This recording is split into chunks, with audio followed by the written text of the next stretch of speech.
जय माता आदि भक्तजनों, कैसे हैं आप सब। आप सभी पर माता रानी की कृपा बनी रहे। चलिए आज कथा श्रवण करते हैं श्री गर्ग संहिता के माधुरी खंड के तीसरे अध्याय का। तीसरे अध्याय में है मैथिली रूपा गोपियों का आख्यान, चीरहरण लीला और वरदान प्राप्ति। जय श्री कृष्ण, राधे राधे। श्री नारद जी कहते हैं, राजन मिथिलेश्वर, अब मिथिला देश में उत्पन्न गोपियों का आख्यान सुनो।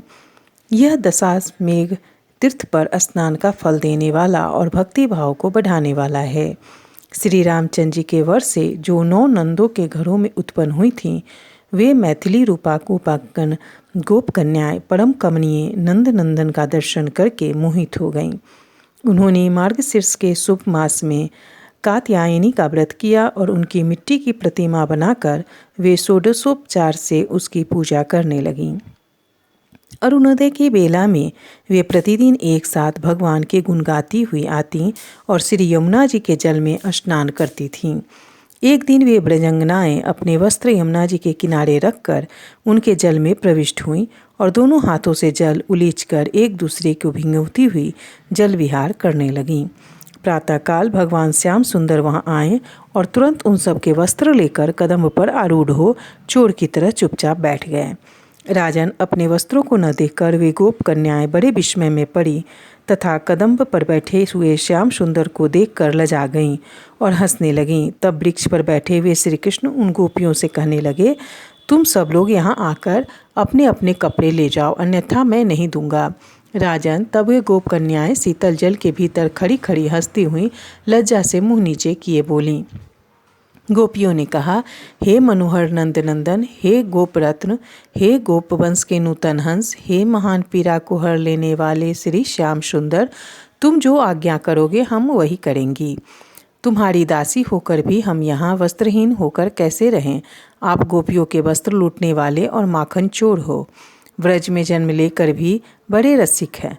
भय तो आपको छू नहीं सका है। हमारा वस्त्र हमें लौटा दीजिए, नहीं तो हम मथुरा नरेश के दरबार में आपके द्वारा इस अवसर पर की गई बड़ी भारी अनीति की शिकायत करेंगी। श्री भगवान बोले, सुंदर मंद हास्य से सुशोभित होने वाली गोपांगनाओं, यदि तुम मेरी दासियां हो तो इस कदम्ब के जर के पास आकर अपने वस्त्र ले लो, नहीं तो मैं इन सब वस्त्रों को अपने घर उठा ले जाऊंगा। अतः तुम अविलंब मेरे कथा अनुसार कार्य करो। श्री नारद जी कहते हैं, राजन, तब वे सब ब्रजवासिनी गोपियाँ अत्यंत कांपती हुई जल से बाहर निकली और आनत शरीर हो हाथों से योनि को ढककर शीत से कष्ट पाते हुए श्री कृष्ण के हाथ से दिए गए वस्त्र लेकर उन्होंने अपने अंगों में धारण किए। इसके बाद श्री कृष्ण को लजीली आंखों से देखती हुई वहाँ मोहित हो खड़ी रहीं। उनके परम प्रेम सूचक अभिप्राय को जानकर मंद मंद मुस्कुराते हुए श्याम सुंदर श्री कृष्ण उन पर चारों ओर से दृष्टिपात करके इस प्रकार बोले।